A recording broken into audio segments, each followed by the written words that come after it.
നമസ്കാരം, ഞാൻ ബിജു വൈദ്യർ, ഒറ്റശേഖരമംഗലം. ഇന്നിവിടെ ഞാൻ പരിചയപ്പെടുത്തുന്നത് തുരിശ് കെട്ടാണ്. തുരിശ് നമുക്ക് ചുന്നത്തിന് പോകും മുമ്പ്, ഇത് എല്ലാ ചുന്നങ്ങളും നമ്മൾ ഏത് വിധമായിട്ടുള്ള ചുന്നം നമ്മൾ ഉണ്ടാക്കിയാലും അതിനെ നമ്മൾ കെട്ടണം. കെട്ടിയതിന് ശേഷം മാത്രമേ നമ്മൾ ചുന്നത്തിലോട്ട് പോകാൻ പറ്റത്തുള്ളൂ. കെട്ടാതെ നമ്മൾ എടുക്കുന്ന ചുന്നത്തിന് ഗുണം കുറയും.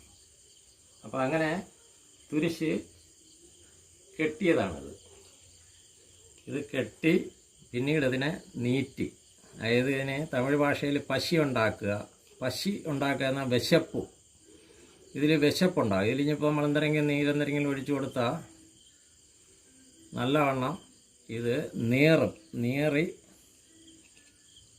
നല്ല ഒരു കെട്ടായി ഇത് വീണ്ടും ഇത് ഉറയ്ക്കും.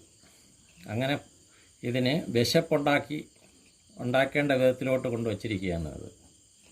ഇതൊന്ന് പരിചയപ്പെടുത്താനാണ് ഞാൻ ഈ വീഡിയോ ഇടുന്നത്. ഇതാണ് ഇത് നമ്മൾ ചെയ്തു വരുമ്പോഴത്തേക്ക് ഇതേപോലെ നല്ല ഭംഗിയായിട്ട് ചുന്നാകുമ്പം നല്ല ഭംഗിയായിട്ട് ഇത് വെള്ള കളറിലോട്ട് വരും. ചുന്നമെന്ന് പറഞ്ഞാൽ ചുണ്ണാമ്പാണ്. ഈ മരുന്നുകൾ നമ്മളെ സിദ്ധ മരുന്നുകൾ, ചിന്താർമണി ചികിത്സയിലുള്ള സിദ്ധ മരുന്നുകളെ നമ്മൾ ചുണ്ണാമ്പ് സത്ത്, ഈ ചുണ്ണാമ്പിൻ്റെ അംശമുള്ളതാക്കി മാറ്റുകയാണ് ചെയ്യുന്നത്. അതാണ് ചുന്നം എന്ന് പറയുന്നത്. ചുന്നം എന്ന് പറഞ്ഞാൽ ചുണ്ണാമ്പാണ്. കാരം കയറ്റുക, കാരസാരം ഉള്ളതാക്കി മാറ്റുകയാണ് ചെയ്യുന്നത്.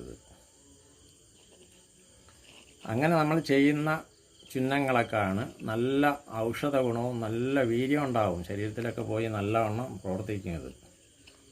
ഇതാണ് ഇത് നല്ലവണ്ണം നീറി കെട്ടായിരിക്കുകയാണിത്.